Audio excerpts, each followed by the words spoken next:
ये जो संग्रह है ये भी दो वर्गों में है। एक वर्ग है वर्षोत्सव कीर्तन और एक है नित्योत्सव कीर्तन।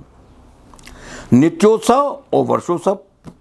देखिए वल्लभाचार्य ने कहा कि जीवन उत्सव है, ये एक सूत्र है। उन्होंने कहा, कोई ने कहा जीवन नश्वर है, जीवन ऐसा है, जीवन वैसा है। जीवन उत्सव है, जीवन आनंद है। देखिए इन आचार्यों का योगदान धार्मिक करके आज लोग मानते हैं, क्योंकि आज एक दूसरे परिवेश में जी रहे हैं वो। लेकिन उस परिवेश की कल्पना करिएगा जब एक के बाद एक आक्रमण हो रहा था, जनता में निराशा का संचार हो चुका था। देखिए वैराग्य की भावना भी निराशा में ही होती है।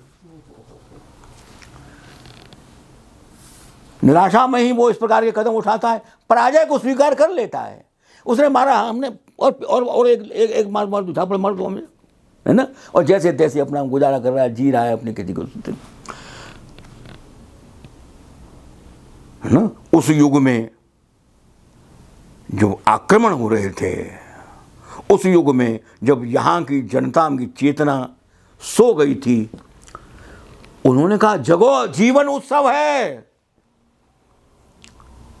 जीवन वरदान है।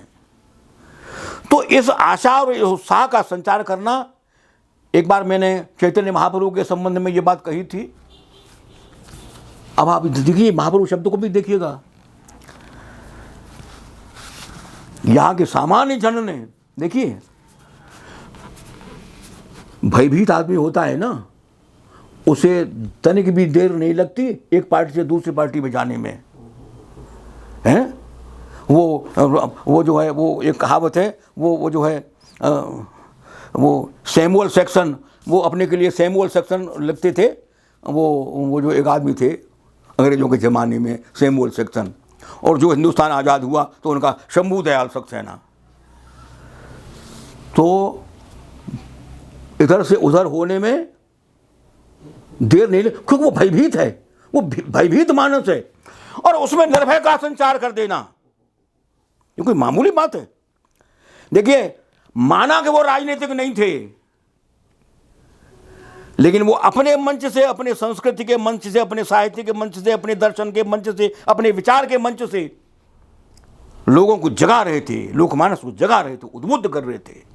कहाँ सो रहे हो, कैसी बात कर रहे हो। नहीं तो लोग धर्म को बदल लेते, और बदले भी थे, लेकिन नहीं बदला जिन्होंने।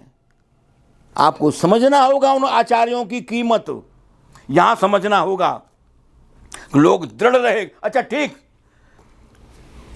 उनका राजा तू प्रभु है, लेकिन महाप्रभु वल्लभाचार्य हैं, महाप्रभु चैतन्य हैं। हम तुझे महाप्रभु नहीं मानते, महाप्रभु तो वल्लभाचार्य ही हैं, महाप्रभु तो चैतन्य ही है। तू प्रभु हो सकता है, महाप्रभु नहीं हो सकता।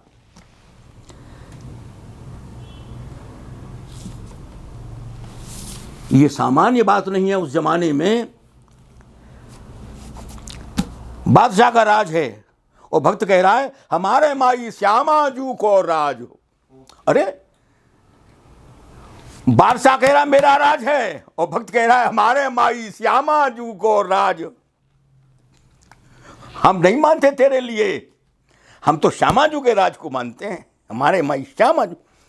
ये विद्रोह की उक्तियां, इनका अर्थ समझ नहीं सकोगे।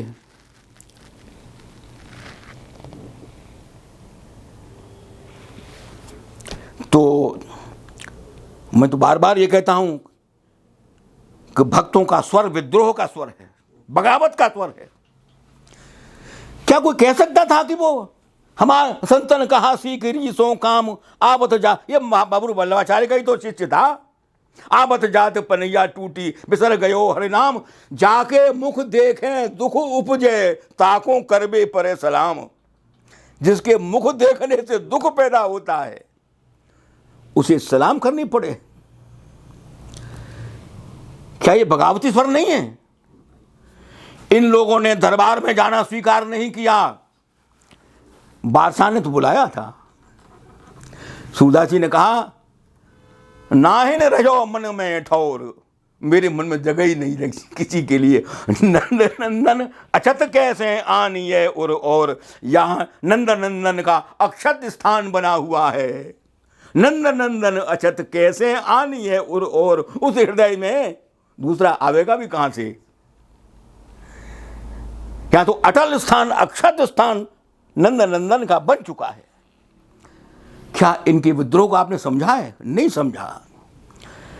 जीवन में अनुराग जगाया, जीवन में रस जगाया, जीवन में उमंग जगाई, जीवन में उत्साह जगाया,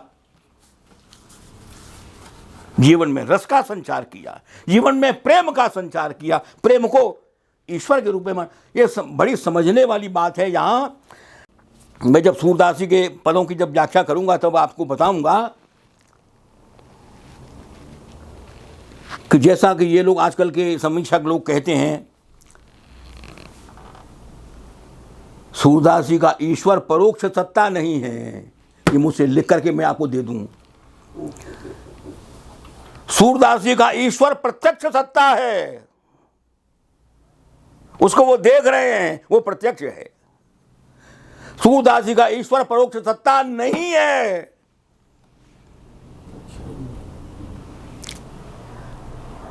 उस आंख से देखो, उस परिस्थिति में देखो।